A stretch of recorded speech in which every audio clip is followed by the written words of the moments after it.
I'm sure they're not gonna copyright me for that short of a time. Hopefully, that's the plan. As you can see, let me take this thing off my head. This is my inverter app. So it's currently giving me 12.8 volts because 12.6 because I'm sitting, and the inverter is using 22% of power, which is really nice. You can even shut it off on the app. It's pretty cool. It's my power drive inverter. And then second thing is, I bought a mechanical gauge on Amazon because I'm tired of this thing not working. I cannot figure it out. Since my section where the water temperature sensor is, there's place to put more multiples. Since that's the case, I'm just gonna add this mechanical gauge also. Hopefully you can see that.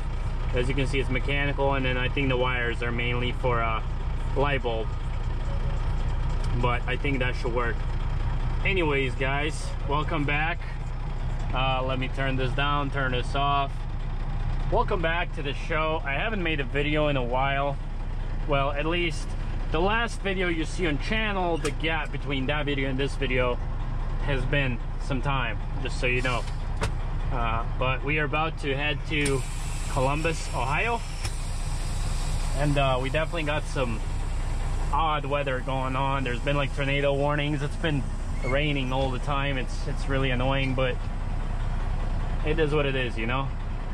We got about like 400 miles to drive. This is a first tanker endorsed load I have done, so hopefully everything works out. It's been nicely secured and loaded, so just go low and slow. Well, not really low, but just slow. But that sounded good, right? Anyways, let's get slowly going. Let those bags air up. It's just a tanker endorsed load. It's not hazmat. I don't have hazmat. I only have tanker endorsement. So yeah, it's paying pretty good. So I was like, you know, might as well. And it was only light, like 20. It was light. It was like 25,000 pounds or something. You know, when loads go over 40 and it's tanker endorsement, then that could be kind of sketchy with all those barrels in there. But this wasn't bad. And then it's not barrels, it's those big square tankers, which is nice.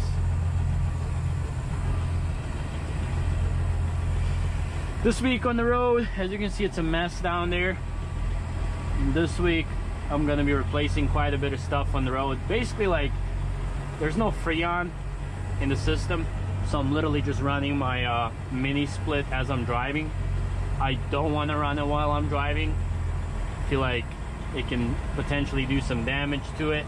I could be wrong, but since I have AC system on the truck anyways, why not fix that? I went ahead and basically bought everything else that has not been replaced, and what I'm gonna actually do is I'm gonna delete the sleeper. Since I've had electrical issues with the sleeper to begin with, I'm just gonna delete it. It never really cooled properly, and I think that Freon is leaking somewhere in that area. And yeah, I don't think I want to deal with that. Rather, instead, I bought a J block, which is a junction block where the sleeper AC hooks onto the front AC, and I bought a day cab junction block, so it's not gonna have sleepers, so I'm just gonna delete it. And then I bought a new condenser. As you know, that was damaged from before. That also could be a spot where it's leaking. But then I was like, you know, since I'm opening the whole system up, I'm gonna pull a vacuum myself and recharge it myself. Since I'm gonna mess with that whole jazz, I think that I'm just gonna replace everything in the system. So I bought an evaporator right here as well. I bought a new evaporator. I found an OEM one on eBay, brand new. It was like $180. Freightliner is like $320, so I saved a little bit of money there. And then I also bought a air dryer, as well as the expansion valve right there. So I believe that that should take care of the whole system. Pull a vacuum, test the vacuum, and see with myself how it's actually working, and then holding that vacuum, because I feel like the people that do it, they really don't give a crap. Like, they don't even pull a vacuum for long. So who knows, man? Like, there could have been air in there with that Freon, and I don't know, you know, I want to learn how to do it myself. I mean, I pulled a vacuum on my mini split, and it, knock on wood, it's working great. So we'll see if I can do the truck AC as well. And you know, I already have a pump and everything, so should be fine. But yeah, I mean, that's basically the plan. Replace all of that, and then I will be making a video on that when I'm doing it. So if you do want to do yours, you can do it. The only thing is, I don't know exactly how much Freon it needs. I think it's like 2.5 pounds for a day cab, I believe, but there are gauges on the vacuum that I have that should be able to show me kind of like the pressure in there, and I'll be able to tell that way. But that's the plan. Let's try and make this light. I don't know why I was going so slow.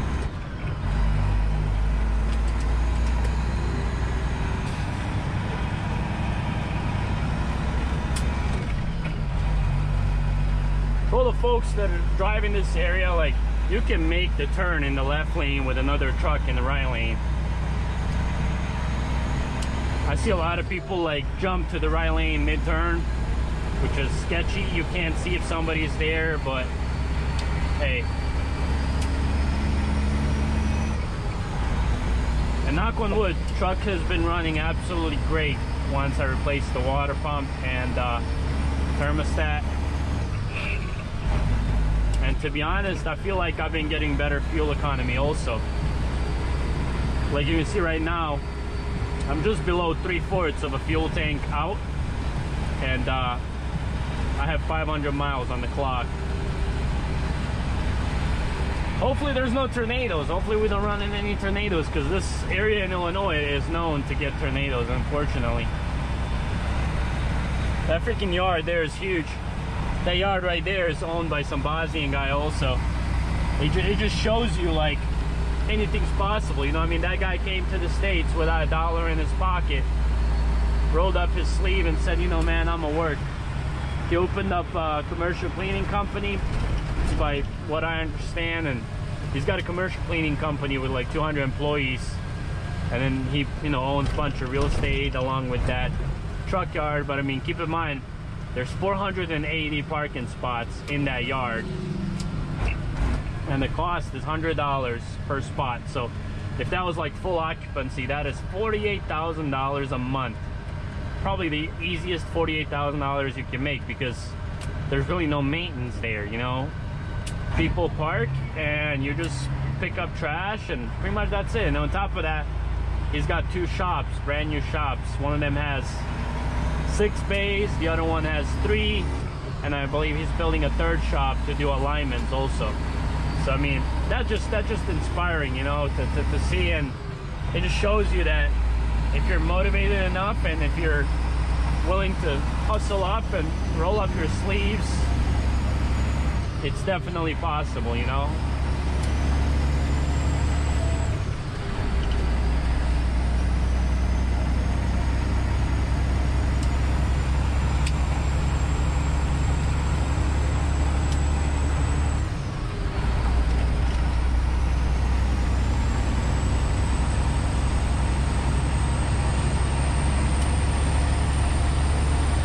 Definitely kind of windy.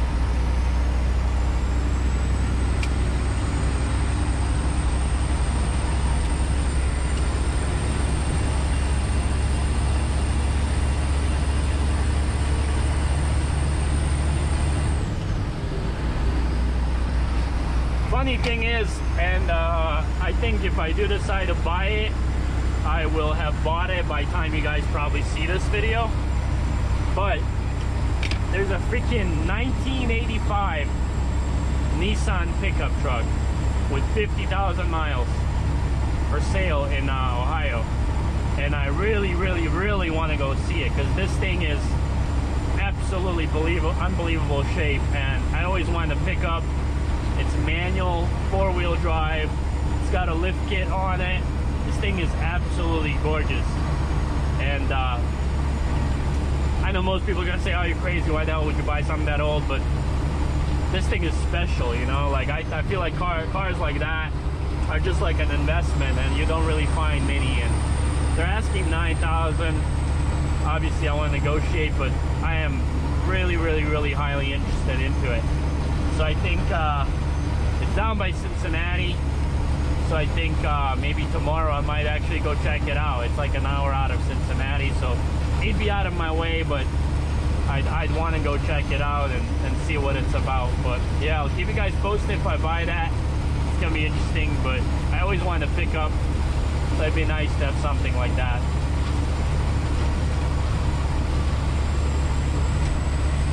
Really pouring.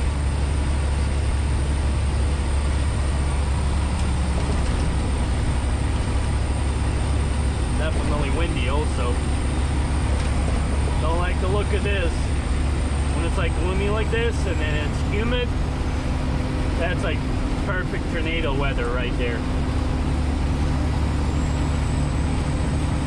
And it's been raining like non-stop, on and off. It's like annoying.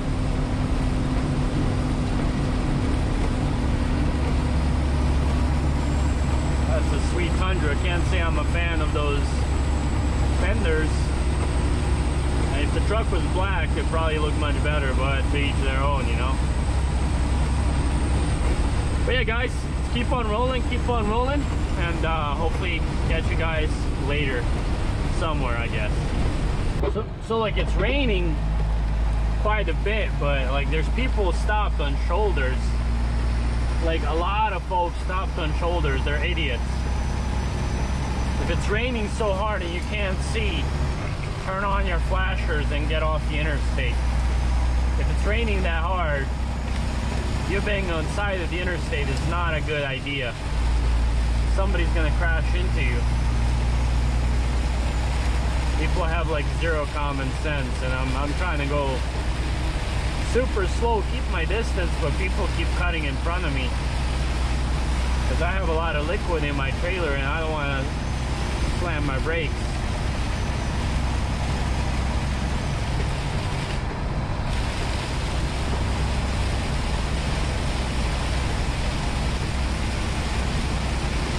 That freaking wiper,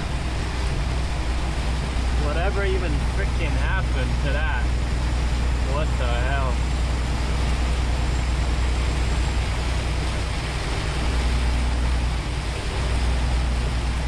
This rain is coming down hard.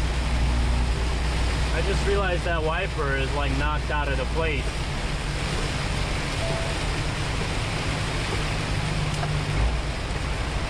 This is coming down like really hard. You can see like there's a good amount of water on the interstate. I know up in Michigan there's places that are all flooded up. It's crazy.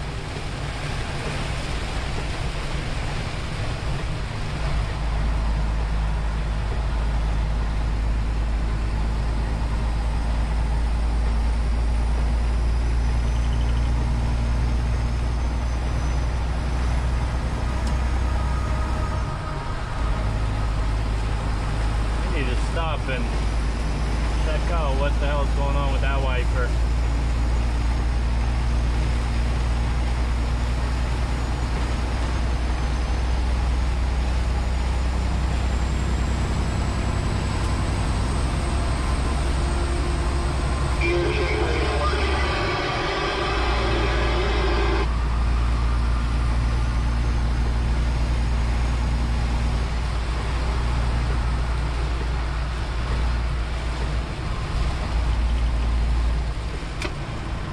I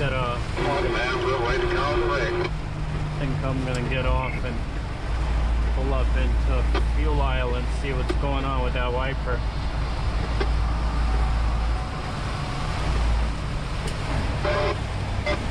It's like raining really bad. And like this guy's speeding, like you don't know what's gonna happen. You can't see in front of you. You should not speed that bad, because idiot will jump in front of you like a car and then you can't stop. Like, people are crazy, man.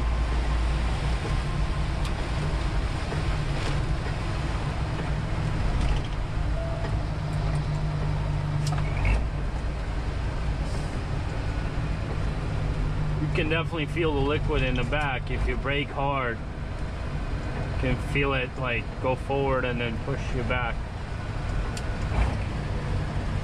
Is it ready enough for you, buddy?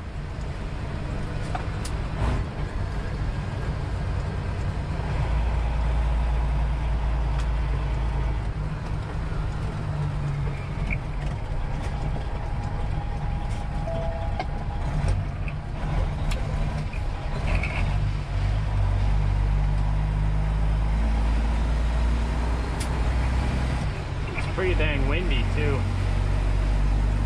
Hopefully there's no tornado coming. It's like coming through my door because half of my seal's missing.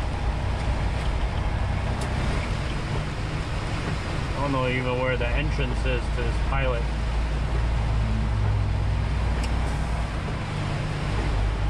Hey, we need to park over here next to me. I think it's right here.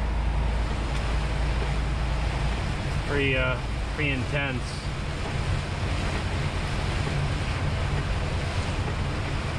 I don't know what the hell happened to that wiper.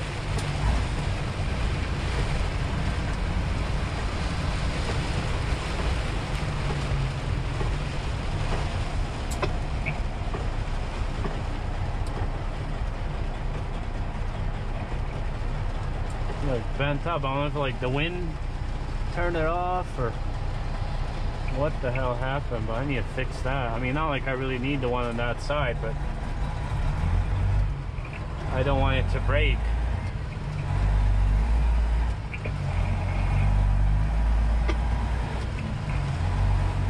I'm just gonna pull into a fuel aisle so I don't get all wet.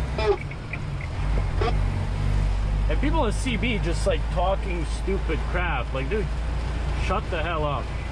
Like, it's meant for useful things. If you're driving, if you see something, like, shut your lonely, loudmouth self up. Like, dude, if you're lonely, go call some hotline and talk over there. Or like, I don't get people, man. Like, crazy. Like something useful. I don't speak English. I don't speak English. Like something crazy could be happening and you can't even hear it because of idiots like this. This whole freaking thing here is like all flooded up. Can't even get out. So let's go see if we can check it out. I'm gonna just bounce on this door. Check this out. It's like all wet. That's crazy. Alright, let's see what's going on. Alright, well, it has calmed down. Like, don't you love, like, I was at a fuel aisle. When there's like freaking 10 fuel aisles open and they pull right behind you. Like, just pull into a fuel aisle that's open, man. Like, what the hell? But yeah, my freaking windshield wipers said bye-bye.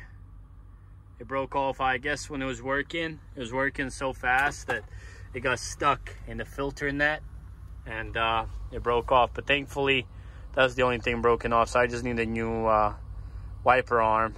Thankfully, it wasn't this one. So yeah, since I'm stopped anyways, I bought some cheesecake. Treat myself some cheesecake. I'm gonna eat and then we're gonna get going. Hopefully it's not bad anywhere else. So yeah, let's eat and get going.